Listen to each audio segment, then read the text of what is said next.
to a brand new episode of Virtual Coffee.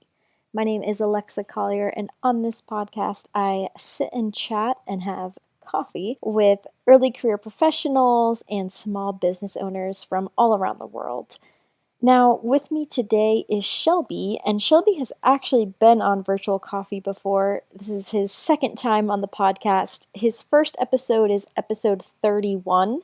That released this past November, and you can check out that episode to learn more about Shelby, his background, the background on his business. That was, a typical episode of Virtual Coffee.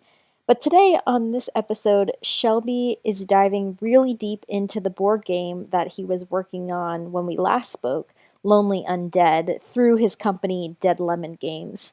And he spoke about, on this episode, the details of the game, the different modes you can play, how you can support his board game, because actually, just yesterday, the day before, they launched their Kickstarter, which is very exciting. So be sure to check out their Kickstarter. I'll link it in the description below. And this is a really fun episode. If you really love board games or are new to board games, I think this would be a great product to buy. Like I said, whether you're a pro board gamer or a newbie, this seems like a really fun game, and I really can't wait to get my hands on it. I think it's going to be super fun to play. So as always, happy listening, and before we hear from Shelby, be sure to rate and review Virtual Coffee on the Apple Podcasts app. You can also follow us along on Instagram, Facebook, all the social medias. It's at Virtual Coffee Podcast. Thank you so much for your support, and let's hear from Shelby for the second time.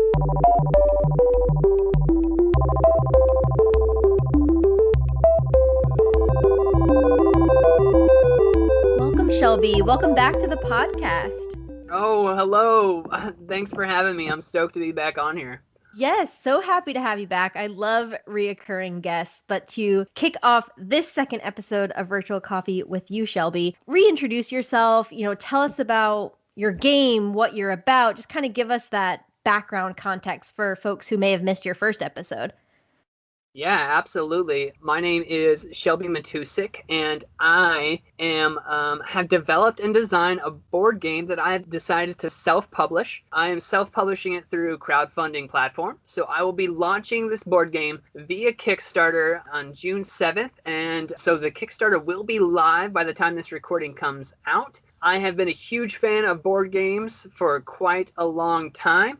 And I've literally over the past couple of years really started to dive into it in a more serious manner, and have tried to take this idea and this passion and this hobby and give it my all, give it an honest go, and try to take this project, this passion project, with designing this game, and see if it's possible for me to deliver it to the world and share my joy of board games with others through the game and through the company I have formed to launch the game, Dead Lemon Games. That's sort of a quick synopsis of me and what I've got going on right now. Perfect. Well, thank you for that quick intro there. And yeah, love your story. It's such a good story of how you can take that passion and explore it and see if you can make it your own, right? Board games. And now you just decided, yeah, I can do that. Let me try to make my own. So very, very inspiring. Definitely want to dive into the game that you're launching specifically. I know it's a zombie game. Give us the story, the background on that game. Tell us all about it.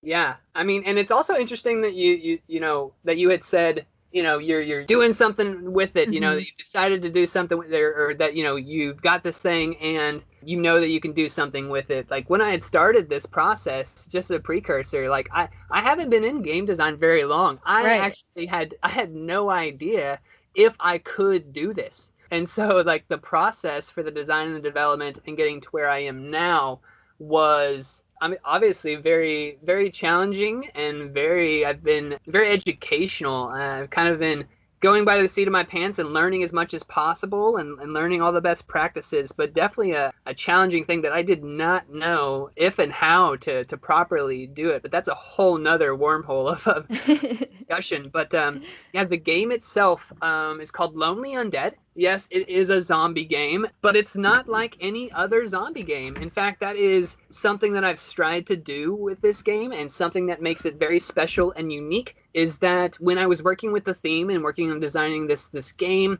and decided to try to work with the zombie theme and make a zombie game, there's this sort of perspective about zombies and zombies in media, in movies, in games, whether it be a video game or a board game, and it's all sort of the same constructs. It's all sort of these same sort of stereotypes and these same builds for what you expect in a zombie game. And a quick little run through of that, if you don't already have those images going through your head, is a lot of people, when they hear zombie game or zombie movie or whatever, it's people who, humans that are having this apocalyptic event, and the zombies are out to hurt them. So they're like equipping weapons and bats, and they're going through and they're bashing in the heads of zombies, and there's violence and gore and this serious, like intense sort of event that's occurring. And what I wanted to do, and why I stuck with the theme, and what I'm doing with this game that I feel is so special, and that I really enjoy, is that I'm taking all those things that you think about zombies in media, and I want to flip the script on them. I want to try to offer something different to the genre. I want to show people that that it isn't bogged down, that it isn't, a flooded like market and genre with the zombies, that I want to offer something new and sort of offer some new life into this zombie perspective and give it sort of like reinvigorate this idea of what a zombie experience is. And with that, I've taken all those things about a stereotypical zombie game and I have flipped them around. So the zombie, the game is told completely from the zombie's perspective. You are playing a zombie. You're not playing a person. And your goal in the game is essentially to move around this town, and you are a recently infected zombie. So you're not a mindless, staggering zombie that you would expect in the media or in a movie. You're sort of like, partly sentient. You're like still having these thoughts. I want you to sympathize with the zombie from this perspective and sort of like envelop this new sort of like mindset of what it might be like for a zombie to like be going through these changes and how sort of almost like scary and confusing it would be for them. So you're moving around the game as a zombie, and your main goal is to make friends. So it's sort of the opposite of being a human and killing waves of zombies. You are a zombie and you are trying to make friends. Now, obviously that sounds kind of confusing. So the thing is that the only way that you know how to make friends in this new and confusing world is to bite and infect the locals. And so you're moving around town, you are attacking the locals, you're sinking your teeth into them, you're confused, but you're scared and lonely, and you're just trying to make friends, and that's the only way you know how to do it. So that is the main goal of the zombie game. You are moving around town, and you're making friends. That being said, I want to expand on the other things with the game that are not like that are sort of like the differences between what you think of the stereotypical zombie game and what I'm doing. Of course, obviously, the switch with the players and the antagonists and the protagonists is a big one, probably the most visual and most upfront. But then there's a lot of other things I really wanted to do as well.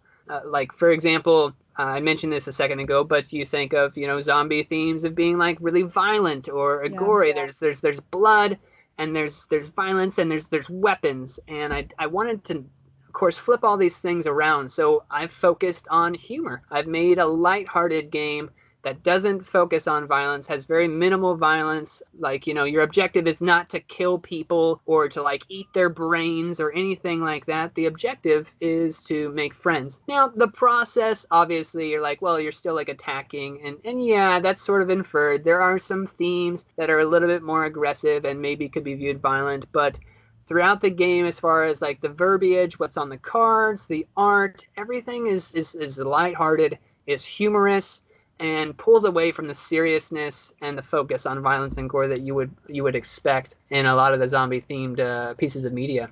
That's excellent. Thank you for that background. And I just love how you almost modernized the zombie, or yeah, like you said, just flip the switch on that narrative of why do zombies have to be gory, messy, just have no IQ or sense of who they are, right? Why does it have to be that story? And I love the unique spin you put on it. I think that's great. Were you always into zombies in particular? Like, why'd you choose that theme for your first game? Yeah, I am a huge fan of zombies. I love the theme. I do like zombie movies. And I was playing with a couple different ideas for the theme when I started to really think about working with sort of these bare bones design mechanics and ideas I had, like in scribbles and in the back of my mind. And I had a lot of like, I mean, there was a lot of internal dissonance when deciding and really solidifying using the theme, which plays hand in hand with why I felt like I had to use it, is that I got this feedback about, oh, you're making another zombie game. It's just Yeah. going to be another zombie game. And then I was like, you know what? This is why I have to use the theme. This is why I have to stick with that idea and take all those ideas and perspectives of people being like, oh, another zombie game, and be like, no, not like any other zombie game before, right? Like this is taking that sort of, that idea that, and really deconstructing it and really trying to like show people that there's other creative ways and other creative like sort of things to explore within the theme. And so when I was going through those, getting that feedback and getting pushback on that, I was like, that's exactly why I need to stick with it. I need to stick with it because there's like, you have everything that people think about a zombie game is so sort of solidified in their mind and these stereotypes. I need to show them that I need to take all those things and turn them around and show them that there's more life in the genre and the theme. Plus, I mean, it's a fun sort of thing to explore as well. And, a lot of people like zombies. It's a very sort of hot, thematic, attractive area right now. That's great. I love how you took almost that. Well, you did. You took the feedback of, oh, it's just gonna be another game. You're like, nope, let me prove you wrong, right? Instead of, I feel like a lot of people might have said, oh, I'm getting this feedback, especially since you were newer in the board game making industry. You might take that as, oh, like maybe these people know better than me. I definitely shouldn't do zombies. But instead, you took it almost as a challenge to prove them wrong. I loved how you used that to motivate you to prove that it doesn't have to be just another zombie game. Yes, and I'll completely admit that taking that perspective and sticking to it has in some ways been a little bit of an uphill battle when marketing the game, because of course when I throw out something for marketing or promotion and I have an image and it's a zombie game, well then, like I said, when people see that, they're like, another zombie game, they like immediately switch off, move on. So it's been a struggle for me to be like, no, not another zombie game. Like, so I've had to really focus on even like the imagery. If I'm going to have a line of text, that I need to say something that puts that out there. I need to make sure that people, when I start to say something about the game or show them something about the game, whether it's just one image or one line of text, it needs to convey that this is not what you think, that this is a different kind of zombie game. And being involved in the community for board game and board game design, that's what people like have, that's what they see, that's what they feel, and that's how they think. So sort of trying to convey that it's a different kind of zombie game has been kind of a struggle. But once people like, I gotta kind of get them in and like explain something or show them some stuff rather than like just that base image, to try to break through that wall and get to the point, is like show them or have them play it, or show them something that like, oh, okay, well, maybe this isn't like every other zombie game, but it's getting through that first little initial wall that has been kind of a struggle. And maybe it's been hurtful for me as far as like exposure and gaining audiences and gaining fans for the project and support. But I think that what it's doing is the people who do take the time to really kind of hear it out and see and look into it based off of that, oh, something different, and then they look into it, they're the ones that like become strong supporters. They're the ones that become like the fans, which is good. Like, that's what I want for my audiences, right? I don't want like a lot of, I want everybody who's passionate or interested to be involved. But those people who like look into it and I convince or look into it and they're like, they see the differences, they're the ones that are the most supportive and the most passionate about the project. They're the ones that want to like, reshare my post or tell their friends about it. Like, hey, I found out about this zombie game. It is so different. Like, I got to tell you about it. And that's important to me. Is really sort of fostering a passionate community and passionate support around the game, especially being a first-time designer, like you were saying, and a first-time creator, is that I'm nobody. Like nobody knows, no one knows who Shelby is. No one knows who Dead Lemon Games is, which is the company that I formed to launch the game. And so I have to show them, I have to tell them, and I have to earn their trust. I have to earn their support. And, getting a few people on board that are passionate and supportive of me, they help me do that, right? They spread it to their friends. They help take the things that I can't do, which is like flood tons of money into advertising and expanding brand imagery and all that stuff, because I can't afford it because I'm a nobody. I'm a one-person small operation, sort of indie game designer startup thing. And so they're super vital to the game, to the development, to the project. They're super vital to help making the game a reality with the Kickstarter. That's a great perspective you bring there. And it sounds like you have to almost break through that first stereotype, like you were saying, about when people hear, oh, zombie game. You have to be very intentional with that marketing, right? Or at least the marketing that the new consumers see at first, to kind of convince them, hey, this isn't your typical zombie game. Like, let me show you what it is. Let me invite you into the door, into the room, and getting them through that first barrier. Yeah, I could see that being quite challenging.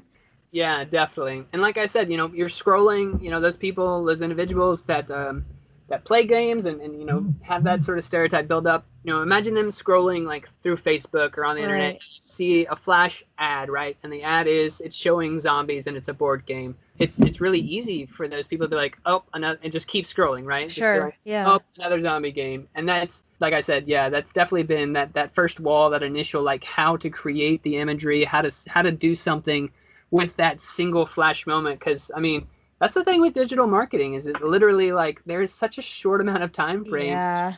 Of, like, a very limited amount of resources and things to use to grab people's short attention span and say, like, to have them dive in more. And I've had to learn a lot about marketing and how to deliver that through just trial and error.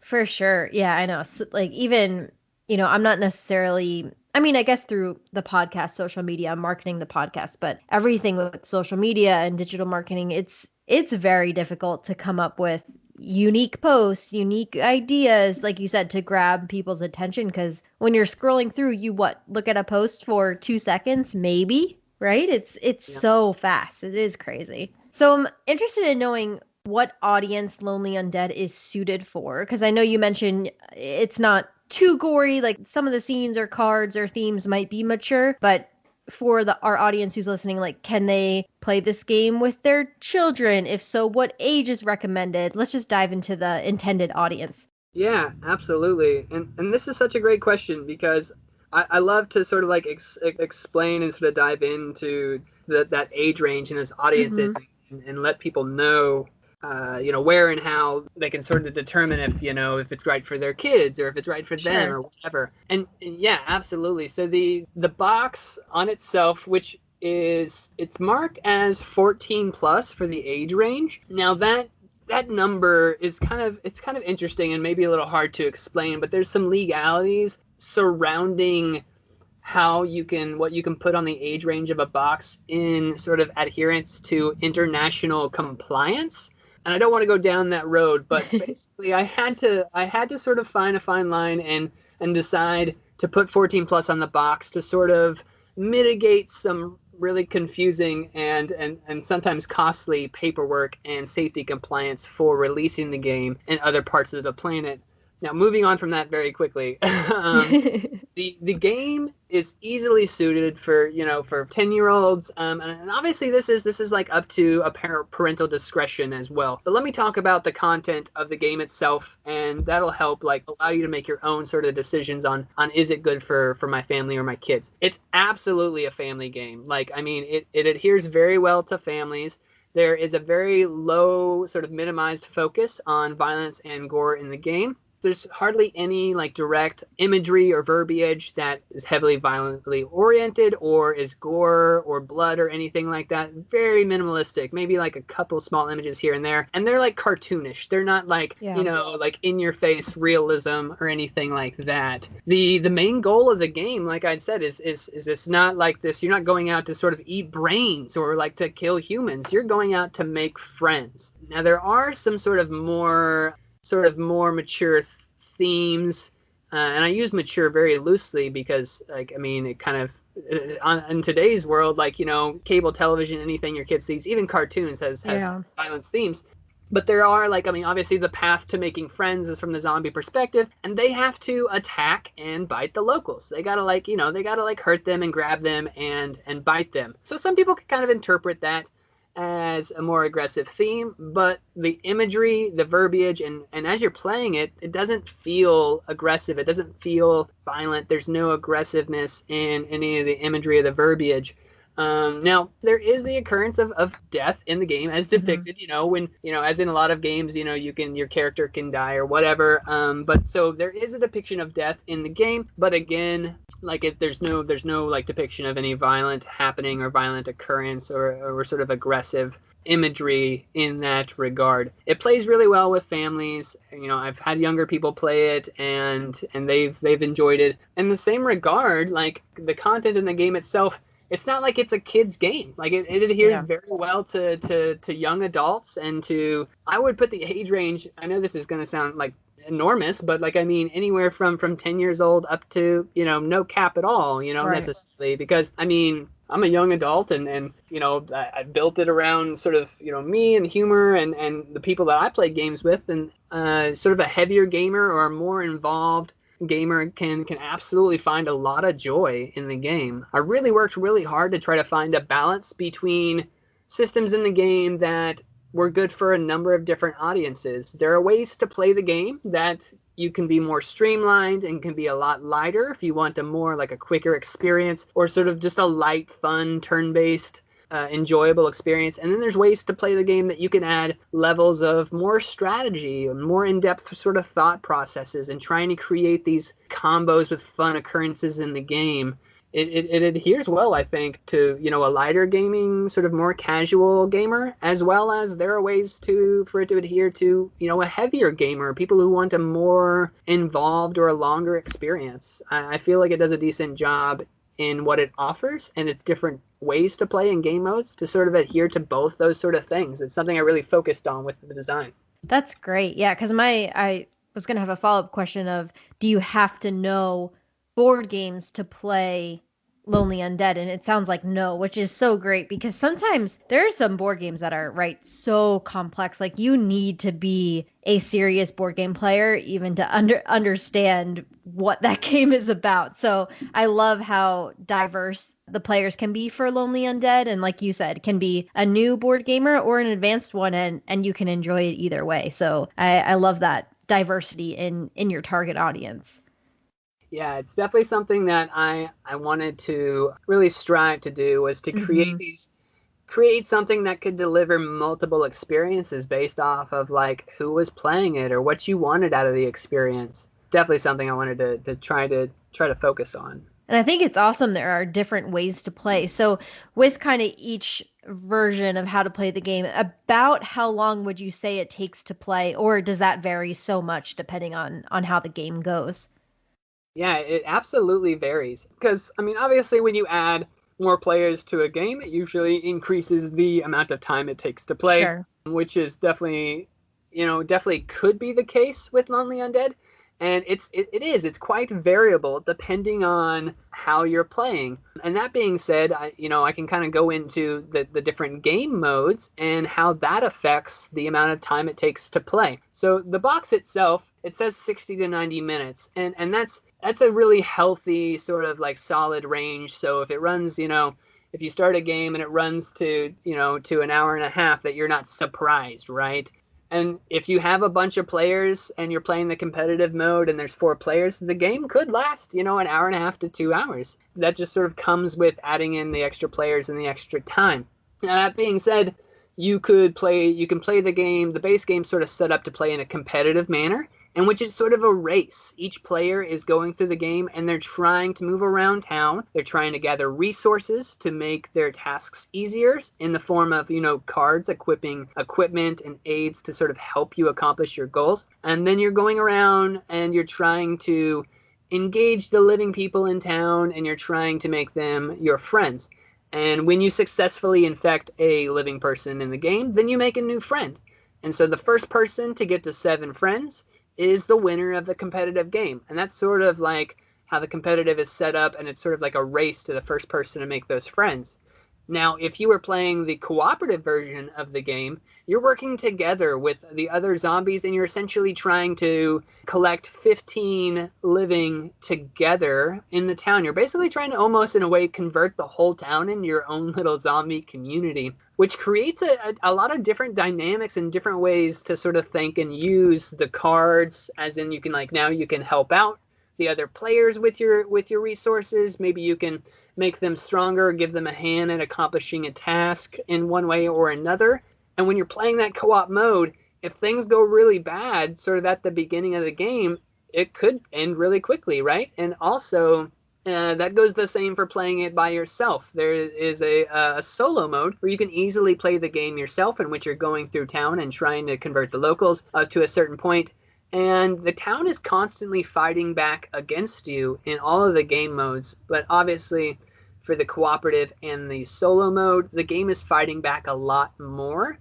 And it becomes sort of this progressive, escalative experience in which it gets harder if you're not being efficient in accomplishing your task, which is making the friends. And so if you were playing solo or co-op and you did really bad at the beginning and some really unforeseen sort of unfortunate events started out fold, you could easily lose the game in 30 minutes. Like, that's not unheard of either. Like I said, that plays into the range of time in which, you might be playing the game. But that's good if it lasts 30 minutes and you lose, because then you can hop right in, reset, and try to win.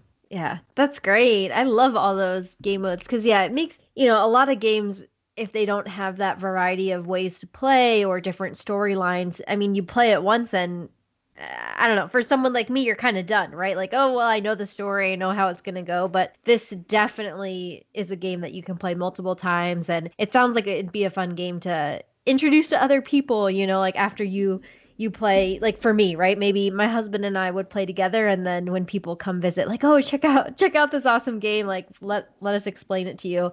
It doesn't seem intimidating as a newer board game player to pick up Lonely Undead.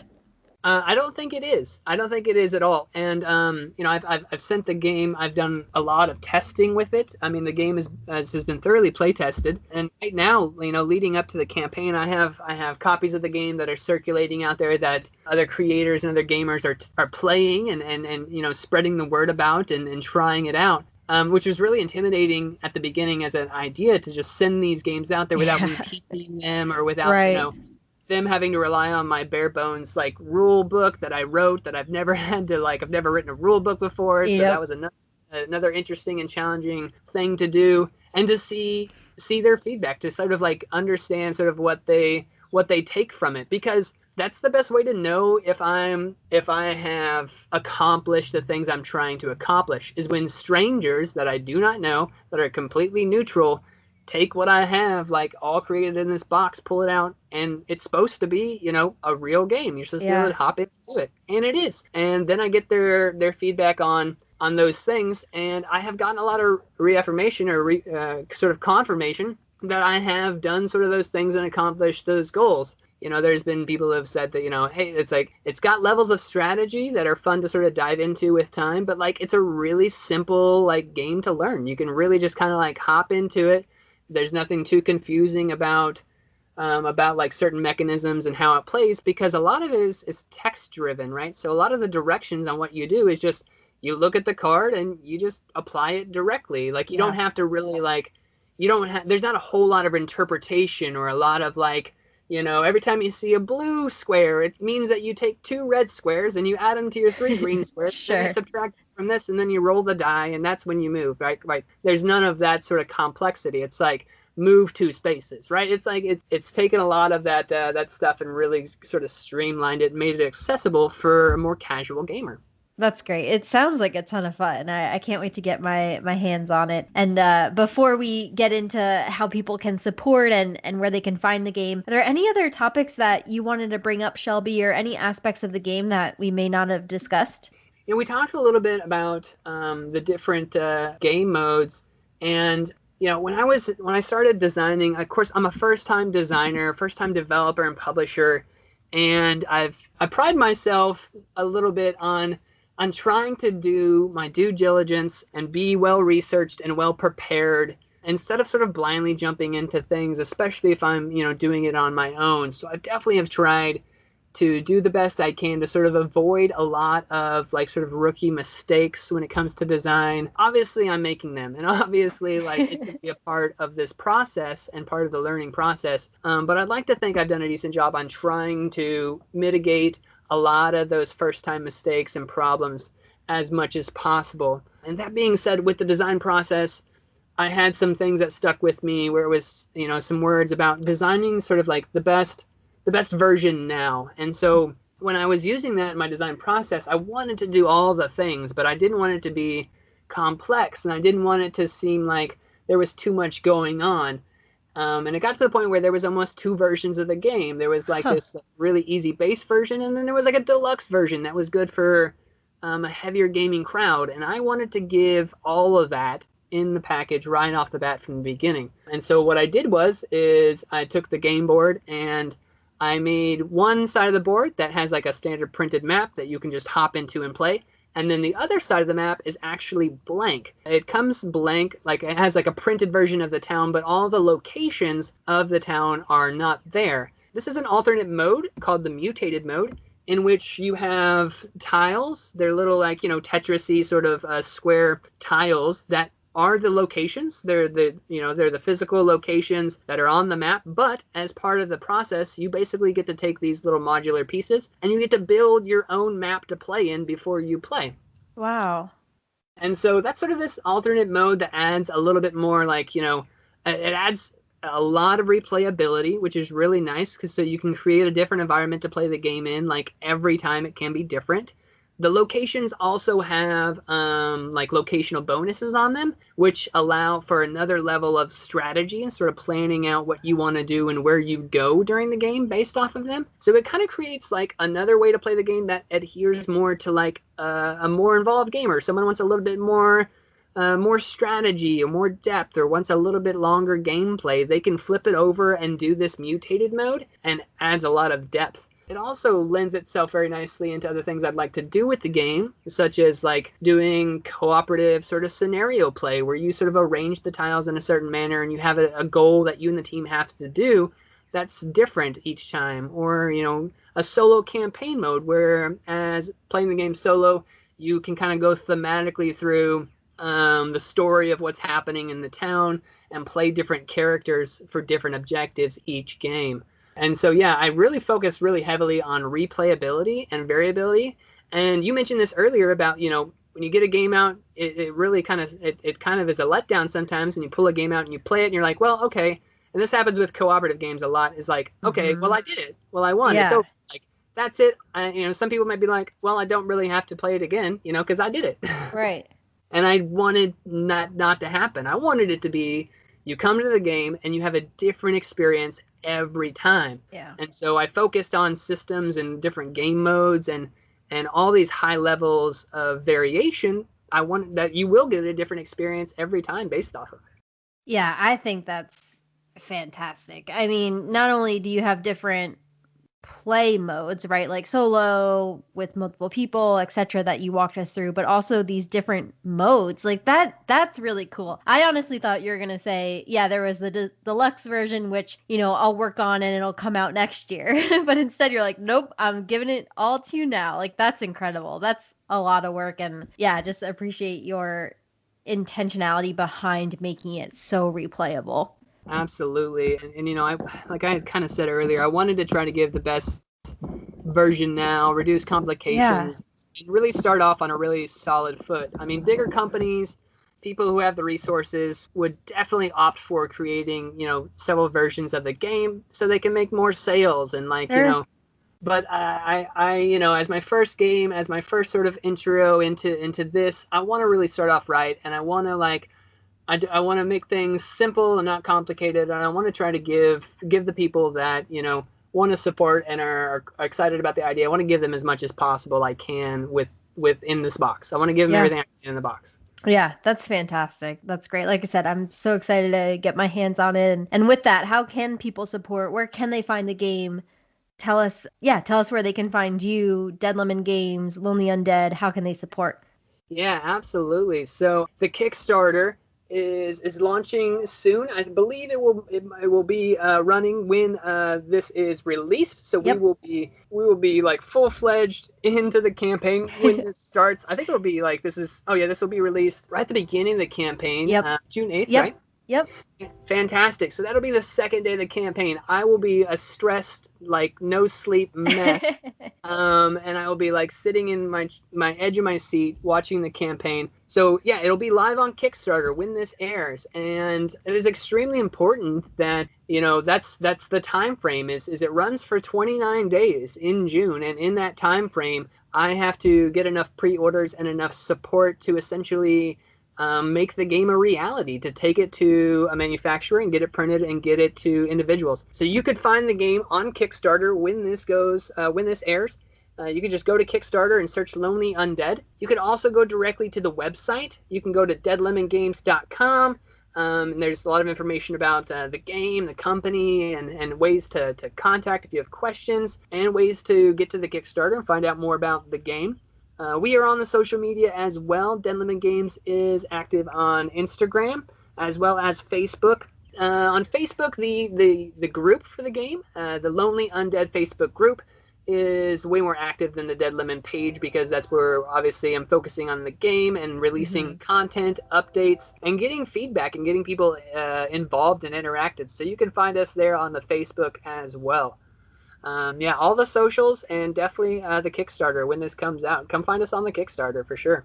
Perfect. Yeah, I hope everyone checks out Shelby, Dead Lemon Games, and the Kickstarter, of course. And Shelby, do you know how much the game will be? So if folks go to that Kickstarter, I know Kickstarter might work a little differently. I think can you give as much as you want, but how much is that standard, not fee, but I guess price of the game if that's how it works? Yeah, absolutely. That's a great question, Alexa, because so how it's set up is backers give an amount and there are reward tiers. Essentially, there are like Okay. different pledge levels they can decide to pledge at. Each of these pledge levels will have a minimum amount, but each pledge level allows for anybody to, which is really nice about this passionate, supportive model, is that you can pledge any amount you want to over that minimum to receive basically the reward for that pledge. And so the standard sort of base pledge, which is just the game, but that also includes what are known as stretch goals, which I don't necessarily need to go into, but essentially as more funding comes in for the game, I'm allowed to take that and make more improvements on the quality and components and content of the game. But that base pledge includes all of those sort of improvements as it gets funded, and that is set to 55 right now. So Okay. that is 55 for you to get the base game and everything that it comes with, everything that I mentioned, all those different modes, all the components, and the double-sided board, as well as any improvements made to any of the game, including additional content that may come out through the campaign. That is the base sort of core pledge on Kickstarter. Awesome. Excellent. Well, thank you for explaining that. And yeah, we'll definitely be pledging, of course, and really looking forward to the Kickstarter campaign coming out. Awesome. Yes, I appreciate your support so much. Of Absolutely. course. Yeah, well, thank you so much, Shelby, for being back on Virtual Coffee. As always, love chatting with you, and of course, you're welcome back anytime. And yeah, I hope everyone checks out Shelby and their Kickstarter. I'll link everything in the description as well as on all of our Instagram posts and whatnot. But thank you so much, Shelby. Absolutely. Thank you so much, Alexa, for having me on Virtual Coffee. Every time that we have chatted, which has only been twice, I am drinking real life coffee, and I love the theme and I love your show, so I definitely appreciate you having me on. Awesome. Thank you so much.